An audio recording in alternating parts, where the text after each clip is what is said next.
ایک غلام اور اس کا مالک دونوں سفر کر رہے تھے. اس درمیان نماز کا وقت ہوا تو غلام نے مالک سے عرض کیا ومن احسن قولا ممن دعا الى الله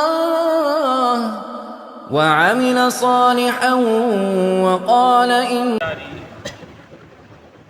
فرمایا درود پاک پڑھنے والا موت سے پہلے جنت میں اپنا ٹھکانہ دیکھ لے.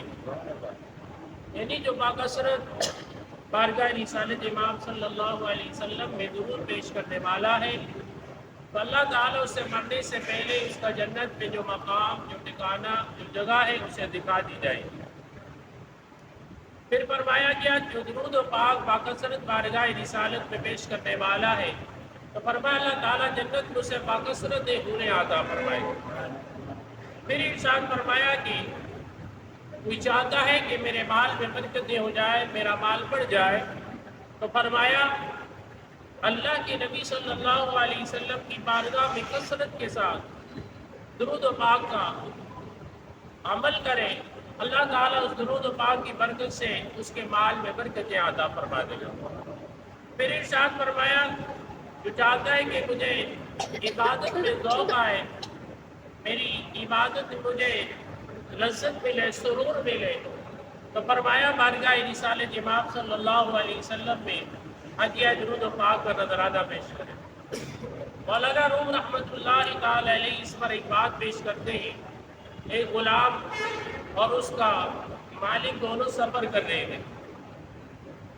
اس درمیان نماز کا وقت ہوا تو غلام نے مالک سے عرض کیا کہ آقا نماز کا وقت ہوا ہے، اجازت ہو تو میں مسجد میں جاؤں نماز ادا کروں. مسجد کے باہر سے گزر ہو رہا تھا تو مالک نے کہا کہ جاؤ نماز پڑھ کے جلدی سے آ جاؤ. اس نے نماز باجماعت غلام نے ادا کی اور نماز کی ادائیگی کے بعد اس نے بارگاہ رسالت امام صلی اللہ علیہ وآلہ وسلم میں درود پاک کا عمل پیش کرنا، درود پاک باکثرت پیش کرنا شروع کر دیا. تو آپ نے دیکھا ہوگا کہ جب جماعت ختم ہوتی ہے تو لوگ جلدی سے نکل جاتے ہیں، دعا بھی نہیں مانگتے اور جلدی جلدی نکلتے.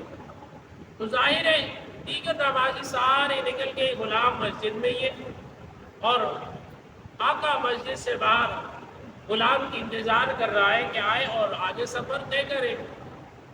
جب دیر ہوگی تو مسجد کے گیٹ سے آواز دینے لگا غلام کو کہ آپ باہر کیوں نہیں آ رہے؟ جب نماز ختم ہو گئی ہے، سب لوگ نکل چکے ہیں، جا چکے ہیں، آپ کیا کر دو؟ تو کتنا غلام سنجیدہ تھا، کتنی پیاری جواب دیا اس نے. کہا کہ جس نے آپ کو مسجد سے اندر آنے سے روکے رکھا ہے اسی نے مجھے مسجد سے باہر آنے سے روکے رکھا. تو فرمایا میں بارگاہ رسالت امام علیہ السلام میں فرض نماز ادائیگی کے بعد دل میں شوق اٹھا کہ کیوں نہ بارگاہ رسالت امام صلی اللہ علیہ وآلہ وسلم میں بکثرت درود و پاک پیش کر لو. تو لہذا فرمایا کہ تم چاہتے ہو تمہاری عبادتوں میں تمہیں لذت و سرور ملے تو تم باکثرت بارگاہ رسالت میں درود پیش کرو. فرمایا تمہارا یہ درود کی برکت سے تمہارا جو نماز کے اندر لگاؤ نہیں ہوتا، عبادت میں ایک سرور نہیں آتا، عبادت میں ایک لذت محسوس نہیں ہوتی، تو فرمایا تم اللہ کے نبی کی بارگاہ میں باکثرت درود پڑھو. اللہ تعالیٰ اس درود کی برکت سے تمہیں چغلی سے بھی بچائے گا، تمہیں حسد سے بھی بچائے گا، تمہیں کسی کی برائی کرنے سے بھی یہ درود و پاک بچائے گا اور تمہیں گناہ سے بھی درود و پاک بچائے گا. اس لیے جو فرصت کے لمحات مل جائیں، تھوڑے ہوں یا زیادہ ہو، ان فرصت کے لمحات میں بارگاہ رسالت امام علیہ السلام میں ہدیہ درود و پاک کا نذرانہ پیش کریں. پھر ارشاد فرمایا کہ اللہ کے نزدیک اعمال میں سے سب سے زیادہ اور سب سے محبوب عمل فرمایا درود پاک کی. درود پاک ایسا اللہ تعالیٰ کو محبوب ہے کہ فرمایا اللہ تعالیٰ خود بھی اپنے نبی پر درود بھیجتا ہے اور اہل ایمان کو بھی قرآن میں فرمایا حکم ہوتا ہے اے ایمان والو تم بھی نبی پاک علیہ السلام کی بارگاہ میں کثرت درود بھیجو. تو پھر ارشاد فرمایا اگر تم اپنی مجلسوں کی تو زینت بخشنا چاہتے ہو، رونق ہو جائے مجلس میں، تو فرمایا اس مجلس میں نبی پاک علیہ السلام کی بارگاہ میں درود بھیجو۔ فرمایا تم اپنی مجلسوں میں نبی پاک علیہ السلام کی بارگاہ میں درود بھیجو گے تو اللہ تعالیٰ اس درود کی برکت سے تمہاری مجلس کو اللہ تعالیٰ زینتیں، رونقیں عطا کرے گا۔ دعا ہے رب ذوالجلال کی بارگاہ میں اللہ تعالیٰ ہمیں عمل کی توفیق عطا فرمائے۔